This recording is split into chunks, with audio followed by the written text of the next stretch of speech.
In this video, I'm going to use a reinforcement stitch to sew my webbing onto my fanny pack so that is really strong. A reinforcement stitch is a kind of stitch used to make something extra strong in case you think it's going to have a lot of wear and tear on that piece.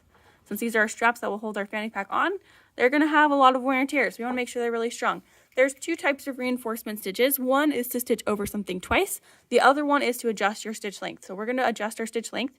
I am on stitch number 1, and I'm going to press this button to adjust my stitch length down to the 1 spot right there.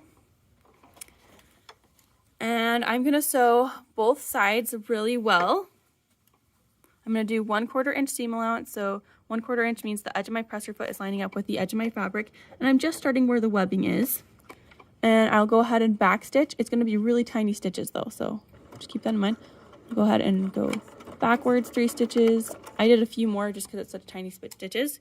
And I'm just going straight down 1/4 inch.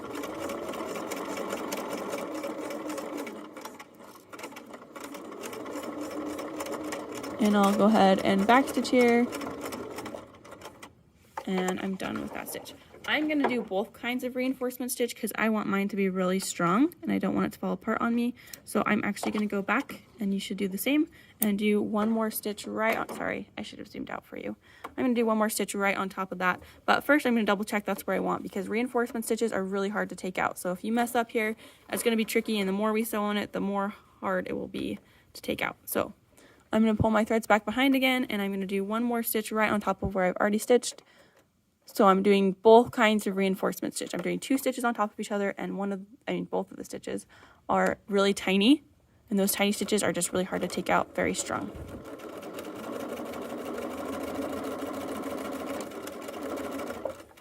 Okay, so now that I've gone through and done both those kinds of reinforcement stitches on my one side, I'm going to go ahead and do them on the other. This one that I just sewed is my 34-inch piece of fabric. The other one is going to have 2 layers of webbing, so keep that in mind as you're sewing. And it has the receiving end of the clip. The receiving end should have your pretty side of the clip touching the pretty side of your fabric and the ugly side up.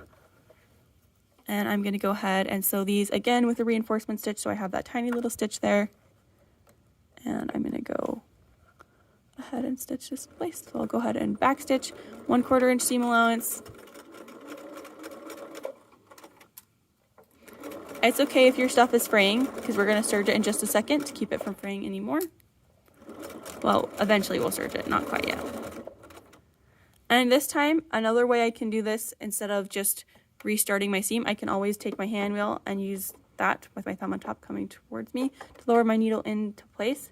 And then I lift up my presser foot, turn it around, and now I can sew right on top of where I've already sewn for my reinforcement stitch. So that's another option. You can do it the way we did last time, or you can do it this way.